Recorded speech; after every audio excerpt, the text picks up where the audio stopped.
Hello friends, আজকে আমি আলোচনা করব আমাদের টেটের তৃতীয় সাবজেক্ট অর্থাৎ ম্যাথামেটিক্সটা নিয়ে। যে কিভাবে ম্যাথামেটিক্সটা পড়লে তুমি বা কীভাবে প্রিপারেশন নিলে তুমি টেটে নিজেকে ম্যাথামেটিক্সে সেরাটা দিতে পারবে। তো আমি শুরু করেছি জার্নি উইথ অরিত ফর টেট নামে একটা সিরিজ।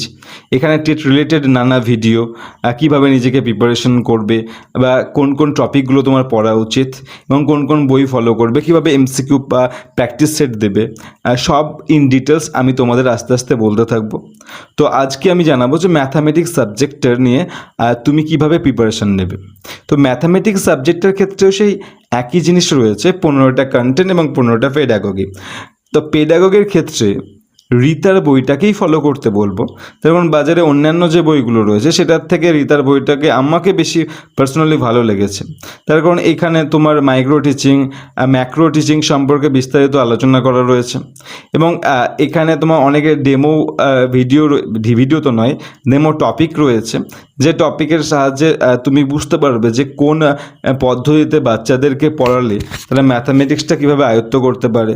এছাড়াও বিভিন্ন অঙ্কের যে পদ্ধতি, অবরোহ পদ্ধতি, আরোহ পদ্ধতি, সক্রিয়তা ভিত্তিক পদ্ধতি, প্রজেক্ট পদ্ধতি, এইগুলো ইন ডিটেলস আলোচনা করা হয়েছে এবং কোন কোন শিক্ষাক্ষেত্রে কী কী এলটিএম বা টিচিং লার্নিং মেটেরিয়ালস তুমি ইউজ করবে, অ্যাবাকাস কখন ইউজ করবে, তাদের বাচ্চাদের গণিত শিখতে সমস্যা কোথায় হতে পারে, সমস্ত কিছু কিন্তু তুমি এই বইটা থেকে পেয়ে যাবে। তার জন্য বলবো যে পেডাগোগি তোমাকে ক্লিয়ার করতে গেলে রিতার এই বইটা টপিক ওয়াইজ রিডিং মারলে 2-3 মাসের মধ্যে তুমি পেডাগোগিতে সেরা হয়ে উঠতে পারবে।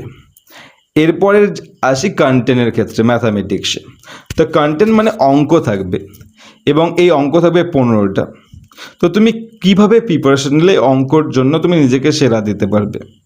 তো আমি মনে করছি তুমি একটা একজন ছাত্র যে আর্টস ব্যাকগ্রাউন্ড থেকে এসেছিলে আমাদের মতনই, যে অঙ্ক সমস্ত কিছু তুমি ভুলে গেছো, যে কীভাবে লসাগু গসাগু করতে হয় বা কীভাবে কি তোমার সমস্ত নিয়ম তুমি ভুলে গেছো। তো তুমি জিরো থেকেই শুরু করছো, তো কিভাবে সেখানে তুমি তোমার প্রিপারেশনটা নিবে। তো এই নিয়ে আমি তোমাদেরকে বলবো যে প্রথমে তুমি ক্লাস 5, 6, 7, 8 এই বই কটাকে কমপ্লিট করো।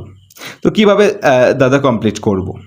এর জন্য তুমি ধরো প্রথমে একটা চ্যাপ্টার তুমি ভগ্নাংশ পড়তে চাইছো, তো ভগ্নাংশ তুমি টেক্সট বইটা দেখো, যদি বুঝতে অসুবিধা হয় ভগ্নাংশ বলে গুগলে সার্চ করো, দেখো সেই বইয়ের সমাধান বিভিন্ন সাইটে দেওয়া থাকে, সেইগুলো থেকে ফলো করো। যদি তাও অসুবিধা হয় তুমি ইউটিউবে গিয়ে লিখো ভগ্নাংশ, দেখবা অনেক সুন্দর সুন্দর স্যার, সেটা বাংলা মিডিয়াম হতে পারে, হিন্দি মিডিয়াম হতে পারে, তারা ক্লাস করাচ্ছে। 2-3টে ক্লাস মন দিয়ে দেখে নাও, ভগ্নাংশ তোমার সম্পর্কে তোমার ধারণা ক্লিয়ার হয়ে যাবে, দেন তুমি দেখবা তোমার একটা বেসিক নলেজ ঘটে গেছে। তো এইভাবে আস্তে আস্তে তুমি বেসিকের ম্যাথামেটিক্সগুলো ক্লাস কমপ্লিট করতে পারো।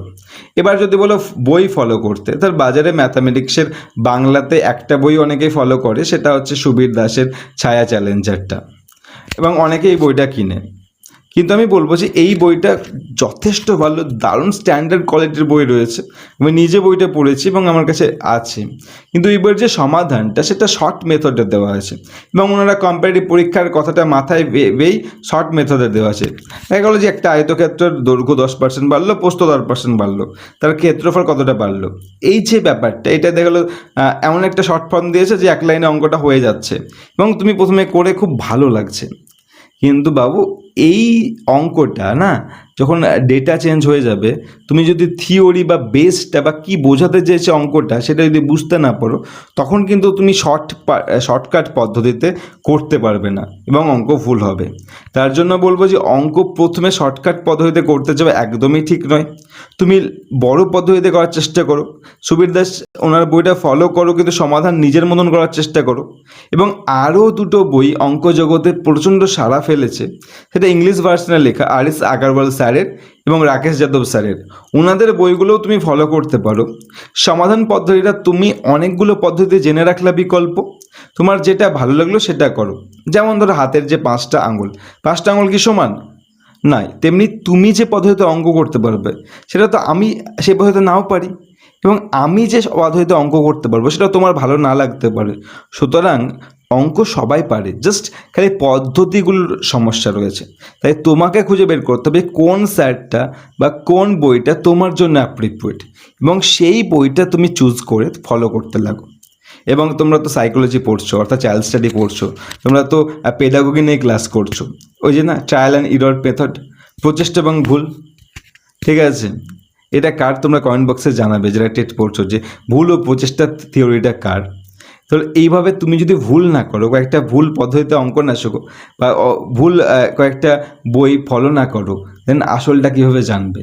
তাই বলি সময় রয়েছে তোমাদের হাতে, তোমরা এইভাবে আস্তে আস্তে আস্তে নিজেকে এনরিচ করো, তাহলে দেখবে অঙ্ক নিয়ে আর ভয়টা থাকবে না, এবং অঙ্কতে তোমরা 28 29 ইজিলি স্কোর করতে পারবে। Thank you.